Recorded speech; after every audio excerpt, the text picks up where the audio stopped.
Reka twongere tuganire kuri Pi project wowe ukurikira Rugwiro Prozone official ngo hayi ikaze. Uyu munsi tugiye kuganira ku butumwa bwa Justin, umwe mu bantu bazwi cyane mu isi ya Web3 ndetse wanagize uruhare mu gukorana na Pi Network mu gutangiza hackathon za mbere Pi Network yaba yaragize. Muri rusange tugiye kugaruka ku byo yabajije byateje n'imaka muri community y'abaganira kuri blockchain muri rusange. Ko hayi ikaze hano ni kuri Rugwiro Prozone official.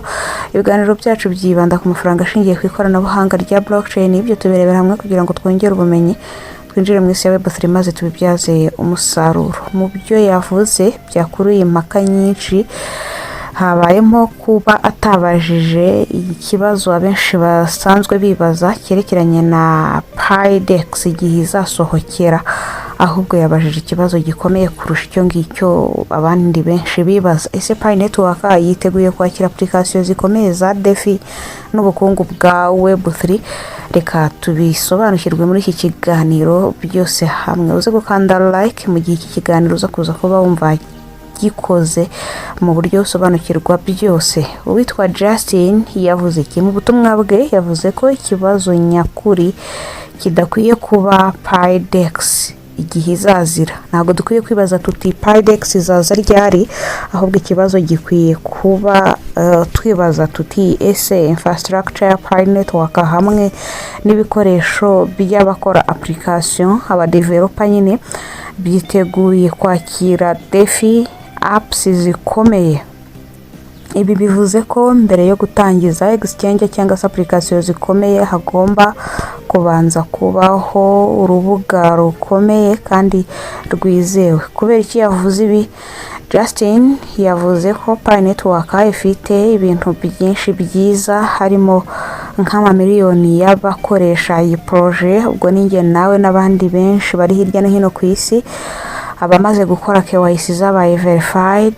Pi ishobora gukora ibijyanye na payment ndetse na community nini cyane kurusha izindi projet nyinshi za crypto. Ibyo ni bimwe mu byo Pi yihariye, ariko yavuze ko ibyo byonyine bidahagije kugira ngo projet ya Pi itangire gukoreshwa mu buzima busanzwe mu kwishyura service no kugura ibicuruzwa. Iyo ushaka ko abantu bashora amafaranga menshi cyangwa se companies zikururwa nyine ni application, ubu ukeneye kubanza kumenya neza ko network ihagaze neza, ikora neza muri rusange.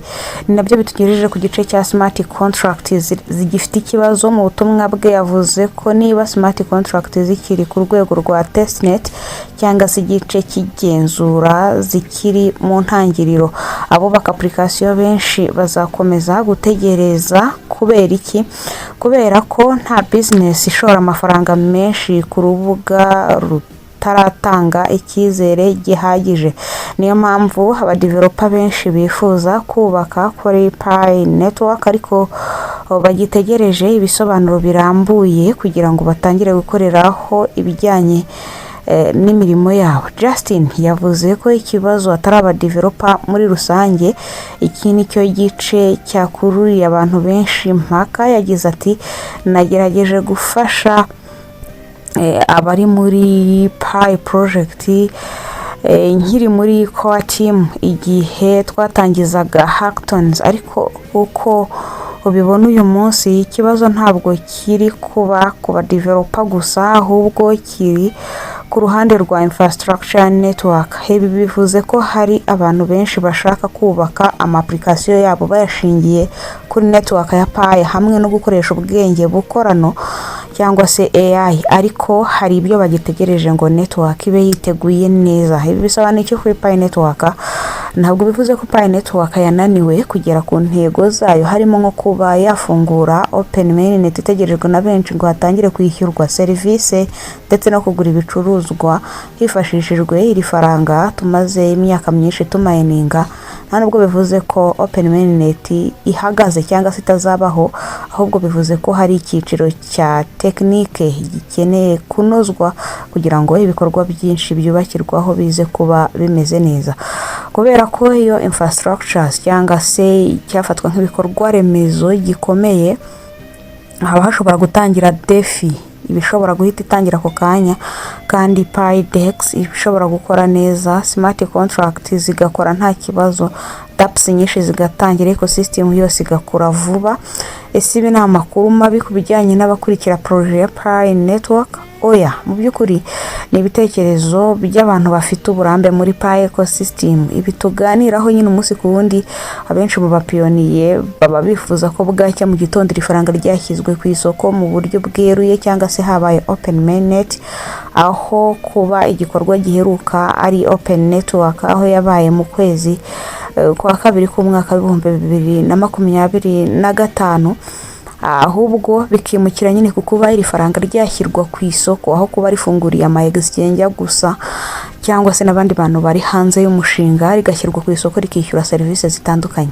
Abantu benshi rero babyumvise nk'ubutumwa nk'ubusaba Pi Core Team kwihutisha ibikorwa remezo bya network kugira ngo abadeveloper batangire kubaka application nyinshi, hanyuma iri faranga ribashe gushyirwa ku isoko mu gice cyiswe Open Mainnet. Ntabwo bivuze ko Pi yananiwe inshingano zayo, ahubwo bisobanuye ko hakenewe impinduka n'iterambere muri projet ya Pi Network. Ikibi bivuze ko hazaza ha Pi Network niba Core Team irangije kunoza infrastructure yabo, dushobora kubona PiDEX zikora neza, DeFi ecosystem, NFT platform, reading platform, ndetse na staking. Hakaza kandi na decentralized exchange, cyangwa se na Web3 application nyinshi zikora kuri Pi. Icyo gihe nibwo tuzabona utility ya Pi ishobora kwiyongera cyane ugereranije n'indi minsi yaba yarabanje. Ngibyo ibiri kuganirwa muri Pi Network.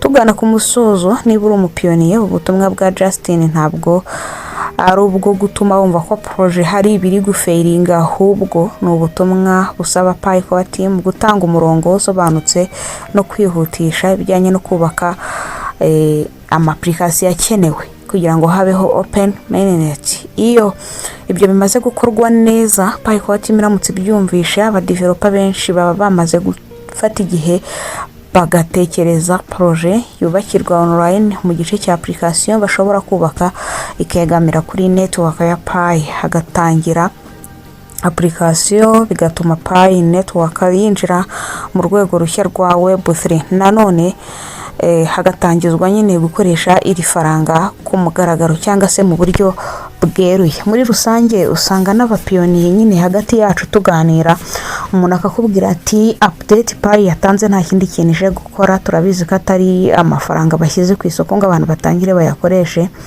ahubwo baracyubaka. So hakaba hagaragara rero ko haramutse habayeho kubakira rimwe, babihaye umurongo, bishobora kwihutisha igihe byakagombye gufata kugira ngo iri faranga rishyirwe ku isoko. Ubitekerezaho iki wowe iyo urebye ukuntu Pi project itwara iyi projet bitihuta, cyangwa se hatabaho nyine umuvuduko uri hejuru cyane? Wowe bibona uti? Ese wemera ko ikibazo nyamukuru cyaba gishingiye kuri infrastructure ya Pi Network, cyangwa ubona Pi Core Team iri gukora ibintu ku muvuduko mukeya? Ubona uko Core Team bitwara ariko byakagombye kugenda, cyangwa ubona hari ikindi kintu bashyiramo hanyuma bigatuma byihuta cyane, ibi bigatuma n'ifaranga rya Pi rishyirwa ku isoko mu gice cya Open Mainnet muri rusange? Uraza kutubwira uko ubyumva muri comment. Mu kiganiro cyacu kandi twagarutse kuri hackathon. Ku muntu utabisobanukiwe, ni irushanwa cyangwa se ibikorwa bihuza abahanga mu ikoranabuhanga, abadeveloper cyangwa se designer n'abandi bafite igitekerezo, bakamara amasaha cyangwa se iminsi bakora ku mushinga, bashyiramo udushya cyangwa se ibisubizo ku bibazo runaka byari biri muri iyo projet mu buryo bworoshye muri Pi Network. Mu minsi 30 iri imbere, mufite igitekerezo cyo kubakamo application zikoreshwa Pi, ibyo bikenera nyine abadeveloper, ariko iyo minsi 30 ikaba yarahariwe nyine icyo gikorwa cyo kubaka. Abantu batandukanye bahita bakora amatsinda bakubaka app yo kwishyura hakoreshejwe Pi mu gihe iyi hackathon yaba igambiriye kuba yakoreshwa nyine mu gice cya Open Mainnet, hakabaho e-commerce ikoresha Pi, game ikoresha Pi ndetse n'ibindi byinshi bitandukanye bishingiye kuri Pi. Nyuma y'igihe cyagenwe, Pi Core team isuzuma iyo mishinga igahitamo yakozwe neza, maze abayikoze bagahabwa ibihembo cyangwa se amahirwe yo gukomeza guteza imbere iyo application. Kuki Pi network ikora hackathon? Intego ni ugushaka ibitekerezo bishya, baba bagambiriye kureba ibitekerezo bishya, gukurura aba developer benshi, kongera umubare wa dApps cyangwa se decentralized application, no guteza imbere ecosystem ya Pi network, kwereka isi ko Pi ifite utility nyayo muri rusange. Uyu Justin rero impamvu yabigarutseho, yavuze ko yafashije Pi Core team mu gutangiza hackathon za mbere kugira ngo aba developer batangire kubaka Pi Apps, ariko yavuze ko aba developer atari bo kibazo, ahubwo uko abibona ikibazo kiri muri infrastructure ya Pi network. Reka dusoreza aha iki kiganiro, hanyuma tuzongere guhura mu biganiro byacu bikurikiyeho. Wakoze cyane kutwumva, naho utaha.